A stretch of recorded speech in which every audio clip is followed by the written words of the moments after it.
This is tutorial number 5, and it covers revolved cut within SolidWorks.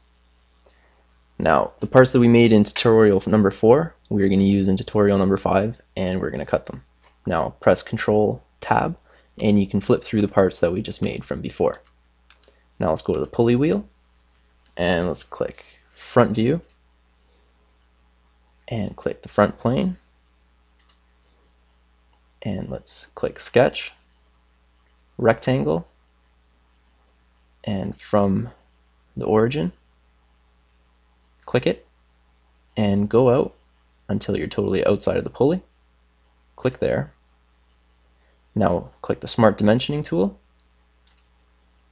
and click the top line and the bottom line, and we can make the height. And for this, let's make it 10 millimeters. Click OK. Now click Feature, click Revolved Cut, and just like how we did before with the pulley, the axis of revolution is going to be that line inside there. Now click that, and we can see where the revolved cut's going to go around. Now it's going to go totally around, and it's going to cut what we want. Now click OK, and we revolve cutted the bottom of the pulley wheel there. Now press Control Tab, and now we're at the 90-degree bend. Now click Front View, click Front Plane,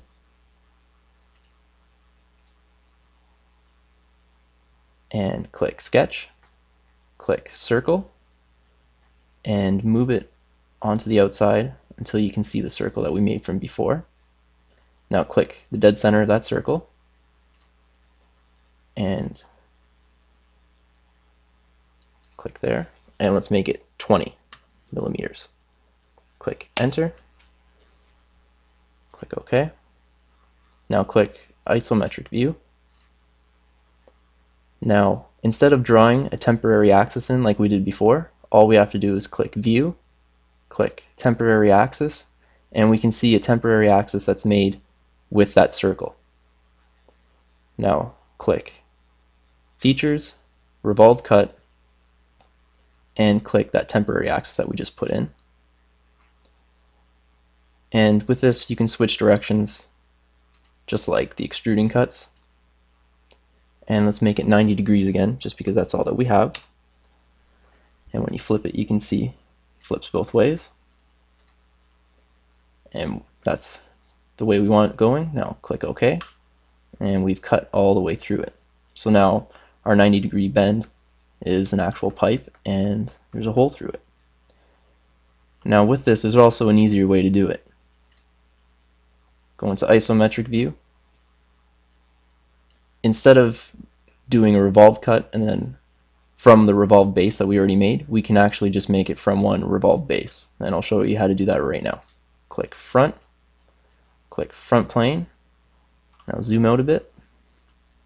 Click Sketch, click Circle. In line with the origin, make one circle, and make one circle inside of it.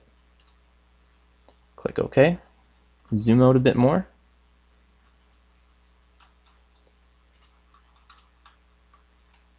And let's make a temporary axis to the side of that. Click Feature, click Revolve Base, and let's show the 90 degrees. And this time it's just going to do the inside. It's not going to do the big circle. It's going to do what's in between the big circle and the small circle. Now click OK, and we've made a thin-walled circle. Okay. Now click Control Tab, and we'll go to the donut. Now click Front, click the front plane, and just like we made a sketch of whatever we wanted before, let's draw another sketch of just whatever on the side, just a design that we're going to cut into this circle. Okay, click OK, click Feature, click Revolve Cut, And once again, view temporary axis and click it because we're going to revolve around that. Shows us the preview. Now click OK. Click all bodies, OK. And we've cut into the donut that we made from before. And this concludes tutorial number 5.